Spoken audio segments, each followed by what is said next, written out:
parte del gran problema que tenemos en el Poder Judicial es la falta de vigilancia. Es que el actual Consejo de la Judicatura Federal no tiene la posibilidad, o sí la tiene, pero no la ejerce, de realmente vigilar una actuación correcta por parte de los juzgadores, y por eso hemos visto tantas cosas en estos años. Se integra este Tribunal de Disciplina Judicial por 5 magistrados electos por voto popular, es decir, dándoles independencia al ejercer sus decisiones. Es una elección por 6 años, propuesta por los poderes de la Unión, ya dijimos, por el Ejecutivo, por el Legislativo y por el Judicial. Podrá recibir denuncias de cualquier persona, de cualquier ciudadano o de cualquier autoridad.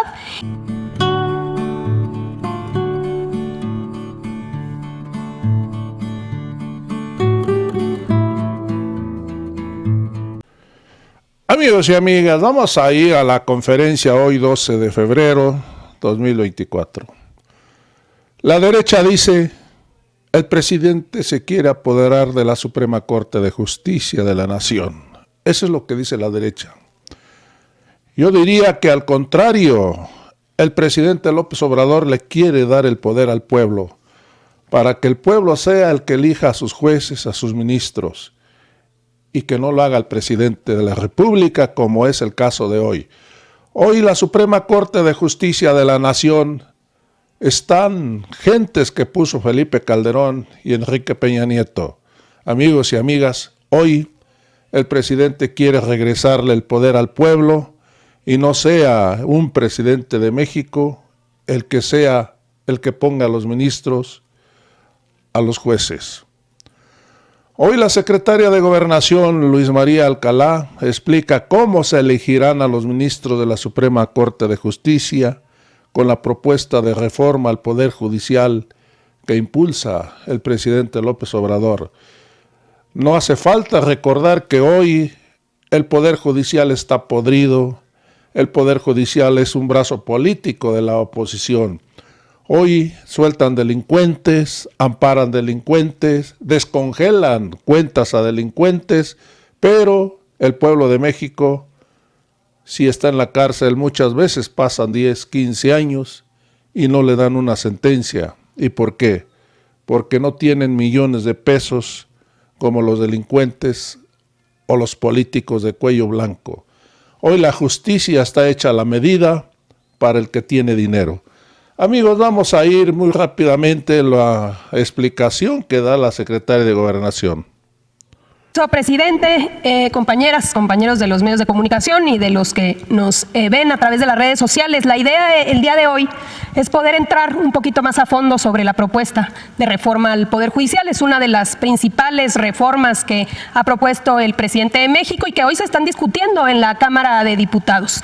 Tiene que ver con una reforma que responda a el reclamo del pueblo de México de contar con una institución, un Poder Judicial que imparta justicia, que sea independiente, que esté legitimado, pero sobre todo que resuelva sus problemáticas con independencias, ajeno a intereses privados, que tenga la sensibilidad de conocer cuáles son las problemáticas que está viviendo la ciudadanía, que abone a combatir la impunidad, y también un órgano que pueda ser vigilado como cualquier servidor público, de que no se actúe al margen de la ley y con actos de corrupción. Entonces, los objetivos de la reforma de forma más concreta: primero, está una nueva integración de la Suprema Corte de Justicia de la Nación para que pueda ser más eficiente, austera, transparente, tratándose del máximo tribunal en nuestro país. Segundo, la elección popular de ministros, magistrados y jueces, es decir, que cuenten con una legitimidad democrática a partir del voto popular. Número 3, la sustitución del Consejo de la Judicatura Federal. No solamente dividir en 2 nuevas instituciones, sino que realmente se garantice que se cuente con instancias para poder tener una vigilancia. Y finalmente, nuevas reglas que tienen que ver, uno, con que realmente la justicia sea expedita, es decir, rápida, no lo que conocemos hoy como juicios interminables a través de amparos y resoluciones, y equilibrio de poderes. Otra de las problemáticas que hemos venido viendo es cómo el Poder Judicial se ha puesto por encima de de los otros poderes, incluso llegando a desaparecer leyes aprobadas por el Congreso. Adelante. Primero, la nueva integración de la Suprema Corte de Justicia de la Nación. En la reforma se reduce el número de ministras y de ministros. Hoy hay 11, no es necesario contar con esa cantidad, por eso se reduce a 9 integrantes. También se reduce el periodo de su encargo de 15 a 12 años. Se desaparecen las 2 salas. Hoy la Suprema Corte trabaja en 2 salas y después trabaja en pleno. La idea es desaparecer estas salas que son muy opacas en la resolución de sus conflictos y que solamente se sesione en pleno a través de sesiones que deberán ser públicas, transparentes, todas y todos tener la posibilidad de conocer qué están determinando y decidiendo los ministros. Por el otro lado, se elimina la pensión vitalicia, el famoso haber de retiro para actuales y futuros ministros y ministras que conocemos que se trata de haberes de retiro muy onerosos. Y finalmente se reitera, hay que recordar que esto ya lo establecía la Constitución, pero se vuelve a reiterar ahora de manera mucho más clara, que las remuneraciones de los ministros, de las ministras, deben ajustarse al tope máximo establecido en la Constitución, que es lo percibido por el presidente de la República. Adelante. Respecto a la elección por voto popular, tanto de ministros, de magistrados como jueces, una cosa que establece la reforma es que va a haber una elección extraordinaria. Va a haber una elección extraordinaria que se realizaría, en caso de aprobarse, en 2025, el próximo año, donde se renovarían todos los jueces, las juezas, todos los magistrados y todos los ministros. Es decir, por esa ocasión, en esa elección extraordinaria, habría una votación integral de todo el Poder Judicial y podrán participar en esta elección, por supuesto, si son propuestos, los actuales jueces, los actuales magistrados y también incluso los actuales ministros de la Corte. Podrían estar en la boleta y podrían ser votados. ¿Cómo se va a seleccionar el caso de los ministros de la Suprema Corte? También de los magistrados del Tribunal Electoral y de esta figura nueva que es el Tribunal de Disciplina, que habremos de tocar más adelante. Se van a elegir a nivel nacional en las elecciones, primero en esta extraordinaria y después en las ordinarias, a partir de estas propuestas. El Poder Ejecutivo va a proponer 10 candidatos, el Poder Legislativo va a proponer 10, 5 la Cámara de Diputados y 5 la Cámara de Senadores, y el Poder Judicial a través de la Suprema Corte de Justicia va a proponer 10 candidatos. Estos 30 se integrarán para cada una de estas carteras, de estos espacios, para poder elegir a los ministros y a los magistrados del Tribunal Electoral y del Tribunal de Disciplina. En el caso de los 1.633 magistrados de circuito y jueces de distrito, que esa es la cantidad que existe actualmente, se va a elegir en cada uno de los 32 circuitos judiciales. Es decir, cuando se trate de ministros, todas y todos los mexicanos vamos a votar por los ministros de la Corte. Tratándose de los magistrados y jueces, a uno le tocará votar por los jueces y magistrados que correspondan a su circuito judicial. Es decir, prácticamente hacia entidad federativa. Adelante. El proceso electoral y los resultados de la elección, el Senado de la República es el encargado de verificar que las candidaturas cumplan con los requisitos de la ley. Mucho se ha hablado de quiénes podrán ser candidatos. La ley establece pues, que tiene que cumplir los requisitos, por ejemplo, de contar con la licenciatura, de tener experiencia en la materia, y es el Senado el que va a hacer esta evaluación de que se cumpla con dichos requisitos. Y es el Instituto Nacional de Elecciones y Consultas, el INEC, en caso de que se apruebe la reforma electoral, el INE se transforma en el INEC, quien va a organizar la elección. Hay que recordar que va a haber una elección extraordinaria, pero después todas estas elecciones se van a ir empatando a las elecciones ordinarias, tanto las intermedias como el para presidente de la República. Las campañas duran 60 días, no habrá una etapa de precampañas y no se permite el financiamiento público-privado. Las personas candidatas tendrán acceso a tiempos de radio y televisión para poder difundir propuestas y podrán participar en foros de debate. Los partidos políticos no podrán realizar proselitismo a favor o en contra de alguna candidatura. Es un proceso ajeno a los partidos políticos.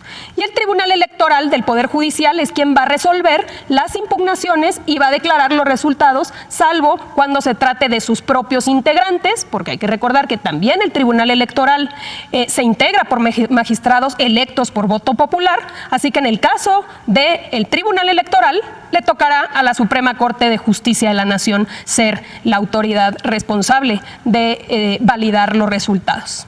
Adelante. Tenemos también reglas específicas en caso de ausencia definitiva de algún ministro, de algún magistrado o algún juez. El Senado designará por mayoría calificada a una persona interina. Esta persona va a estar en tanto que se realice la nueva elección ordinaria. No se va a hacer una elección cada que falte un magistrado, un juez o un ministro, sino que habrá interinos y una vez que llegue la elección ordinaria, entonces ahí se votarán los ministros, magistrados o jueces que tengan ausencias definitivas. Para ministros de la Suprema Corte, magistrados del Tribunal de Disciplina, el Ejecutivo Federal es quien propone la terna, como sucede actualmente. Para magistrados de circuito y jueces, el órgano administrativo propone la terna y para magistrados electorales le toca a la Suprema Corte de Justicia proponer esta terna para los interinatos. Adelante. Y luego tenemos que es un elemento fundamental en la reforma. Parte del gran problema que tenemos en el Poder Judicial es la falta de vigilancia. Es que el actual Consejo de la Judicatura Federal no tiene la posibilidad, o sí la tiene, pero no la ejerce, de realmente vigilar una actuación correcta por parte de los juzgadores y por eso hemos visto tantas cosas en estos años. Se integra este Tribunal de Disciplina Judicial por 5 magistrados electos por voto popular, es decir, dándoles independencia al ejercer sus decisiones. Es una elección por 6 años propuesta por los poderes de la Unión, ya dijimos, por el Ejecutivo, por el Legislativo y por el Judicial. Podrá recibir denuncias de cualquier persona, de cualquier ciudadano o de cualquier autoridad y va a investigar tanto a ministros, magistrados, jueces y personal judicial por actos contrarios a la ley, al interés público o a la administración de justicia, incluyendo hechos de corrupción, tráfico de influencias, nepotismo, complicidad o encubrimiento de personas delincuentes o cuando sus resoluciones no se ajusten a los principios de objetividad, imparcialidad, independencia, profesionalismo o excelencia. Las sanciones incluyen desde amonestaciones, pueden ser multas, pueden ser suspensiones, pueden ser incluso destituciones. En el caso específico de los ministros, el Tribunal de Disciplina no podrá llegar a destituirlos, pero sí puede presentar un juicio político ante el Congreso para que se lleve el procedimiento. Pero sí puede destituir en el caso de jueces y magistrados, cuando acredite alguna de estas actuaciones fuera de la ley. Entonces, tenemos a este Tribunal de Disciplina que se va a encargar exclusivamente de la vigilancia, del buen actuar de los jueces y magistrados. Y aparte, tenemos el órgano de administración. Hoy estas tareas se combinan en el Consejo de la Judicatura y aparte no tienen independencia porque el Consejo de la Judicatura se integra por 7 y la presidenta o el presidente de la Suprema Corte es la cabeza del Consejo de la Judicatura y eso pues genera varios conflictos de interés. Por ello va a tener autonomía. La Suprema Corte no va a participar en el Tribunal de Disciplina y tampoco va a participar en el órgano administrativo. El órgano de administración judicial se integra por 5 personas designadas por un periodo de 6 años por parte de los poderes de la Unión. El Poder Ejecutivo nombrará 1, el Senado nombrará 1 y la Suprema Corte nombrará a 3. Responsables de funcionamientos administrativos, de la carrera judicial, del control interno, así como de elaborar los presupuestos del Poder Judicial. Adelante. Nuevas reglas también, no solamente es cómo se integra el Poder Judicial, sino nuevas reglas necesarias para el buen funcionamiento. 1, justicia expedita. Una de las grandes problemáticas que tenemos es que pasan los años, se pasan los plazos y no pasa absolutamente nada. Entonces se establece un plazo máximo de 6 meses para que los jueces puedan resolver en el caso de asuntos fiscales y 1 año para el caso de asuntos penales. En el caso en el que se rebasen estos plazos, los juzgadores tienen que justificarle al Tribunal de Disciplina cuáles fueron las razones por las cuales se excedieron los plazos sin haber resuelto previamente. Y el Tribunal de Disciplina va a investigar si en efecto hubieron circunstancias circunstancias que lo justifiquen. Y si no, como ya dijimos, puede incluso sancionar. Segundo elemento importantísimo, el tema de las famosas suspensiones. Se prohíbe otorgar suspensiones contra leyes con efectos generales en amparos, controversias constitucionales y acciones de inconstitucionalidad. Vamos a poner algunos ejemplos muy recientes. 2 ministros de la Corte anularon los efectos de la ley eléctrica. Un ministro decidió que no se entregaran los libros de texto, es decir, o los propios fideicomisos, ¿no? Los fideicomisos, pasa una ley para que los fideicomisos del Poder Judicial sean regresados a la tesorería y hay una suspensión de amparo. Entonces, todas estas decisiones que emanan de la mayoría del Congreso de la Unión, que son votados por voto popular, no pueden ser suspendidos a priori por parte de jueces, magistrados y ministros, y por eso se hace expreso en la Constitución. Por el otro lado, en el caso de la justicia local, los poderes judiciales de las entidades federativas deberán establecer reglas para la elección directa de sus magistrados y jueces, es decir, es una reforma que implica también la misma renovación y los mismos procedimientos para la justicia local en las entidades federativas. Y finalmente, el tema de los fideicomisos del Poder Judicial, una vez que concluyan los juicios pendentes, deberán reintegrarse al Fondo de Pensiones para el Bienestar. Pero se establece claramente, ya no en la ley, como sucedió, sino en la Constitución, que no puede haber fideicomisos y que todos los derechos laborales, por supuesto, están garantizados a través del presupuesto federal. Adelante.